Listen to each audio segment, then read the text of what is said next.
Atos capítulo 9, a conversão de Paulo.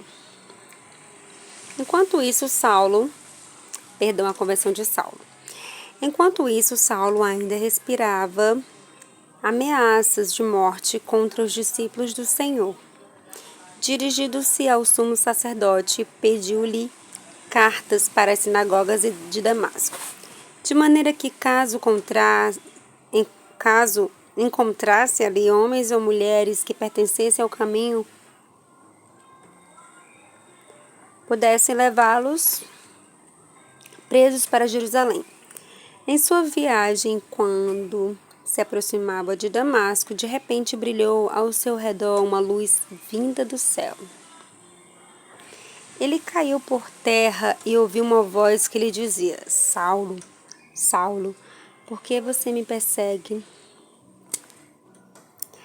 Saulo perguntou: Quem és tu, Senhor? Ele respondeu: Eu sou Jesus, a quem você persegue.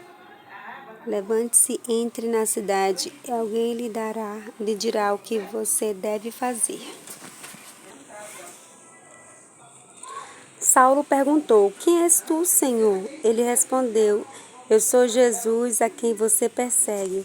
Levante-se, entre na cidade, alguém lhe dirá o que você deve fazer.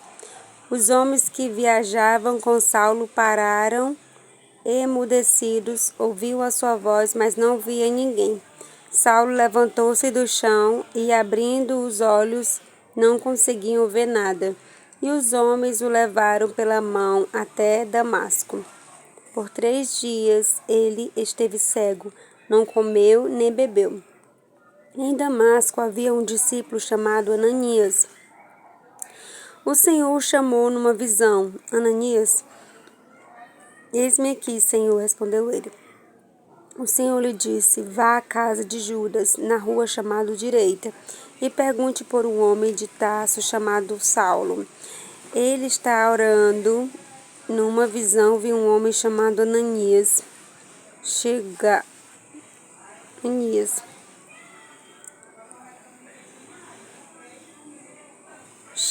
impondo-lhe as mãos para que voltasse a ver.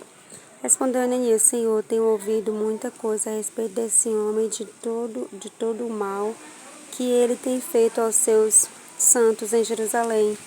Ele chegou aqui com autorização dos chefes dos sacerdotes para prender todos os que invocam o seu nome. Mas o Senhor disse a Ananias: Vá, este homem é meu instrumento escolhido para levar o meu nome perante os gentios e seus reis, e perante todo o povo de Israel. Mostrarei a ele o quanto deve sofrer pelo meu nome. Uau! Então Ananias foi, entrou na casa, pôs as mãos sobre o Saulo e disse: Irmão Saulo, o Senhor Jesus lhe apareceu no caminho por onde você vinha. Enviou-me para que você voltasse a ver e seja cheio do Espírito Santo. Imediatamente algo como escamas caiu dos olhos de Saulo e ele passou a ver novamente. Levantando-se, foi batizado e depois de comer, recuperou as forças. Saulo em Damasco e em Jerusalém. Saulo em Damasco e em Jerusalém. Saulo passou vários dias com os discípulos em Damasco. Logo começou a pregar na sinagoga que Jesus é o Filho de Deus.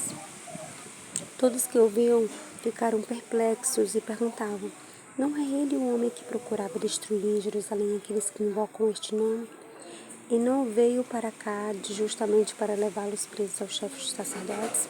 Todavia, Saulo se fortalecia cada vez mais e confundia os judeus que viviam em Damasco, demonstrando que Jesus é o Cristo.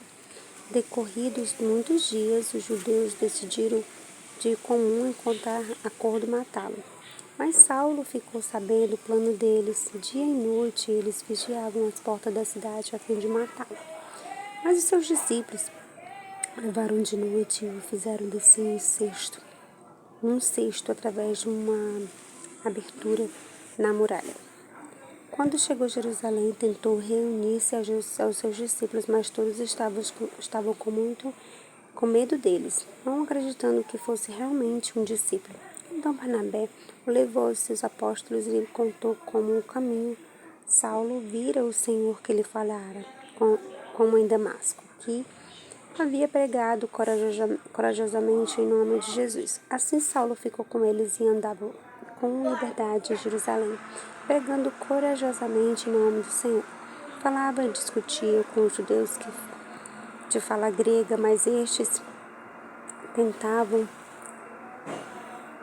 matá-lo. Sabendo disso, os irmãos levaram para Cesareia o enviaram para Tarso. A igreja passava por um período de paz em toda a Judéia, Galiléia e Samaria. Ela se edificava e encorajada pelo Espírito Santo.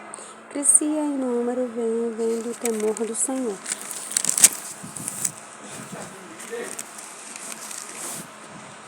Enéas e Dorcas.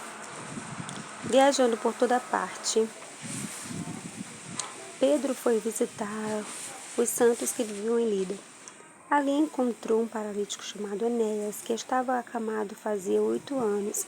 Disse-lhes Pedro: Enéas, Jesus Cristo vai curá-lo. Levante-se e arrume a sua cama.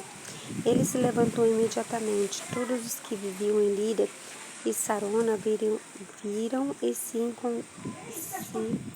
converteram ao Senhor. Em Jope havia uma discípula chamada Tabita, que em grego era Dorcas, que se dedicava a praticar boas obras e dar esmolas. Naqueles dias ela ficou doente e morreu, e seu corpo foi lavado e colocado num quarto do andar superior. Lida ficava perto de Jope, e quando os discípulos ouviram falar que Pedro estava em Lida, mandaram-lhe 2 homens dizer-lhe: não se demore, envie até nós. Pedro foi com eles e quando chegou foi levado para o quarto do andar superior. Todas as viúvas o rodearam, honrando e prostrando, mostrando-lhe os vestidos e outras roupas que Dorcas tinha feito quando ainda estava com elas. Pedro mandou que todos saíssem do quarto, ajoelhou-se e orou. Voltando-se para a mulher morta, disse: Tabita, levante-se. Ela abriu os olhos e, vendo Pedro, sentou-se. Tomando-a pela mão, ajudou-a a pôr-se em pé. Então, chamando os santos e as viúvas, apresentou-a viva. Este fato se tornou conhecido em toda a cidade de Jope e muitos creram no Senhor. Pedro ficou em Jope durante algum tempo com um curtidor de ouro chamado Simão. Amém.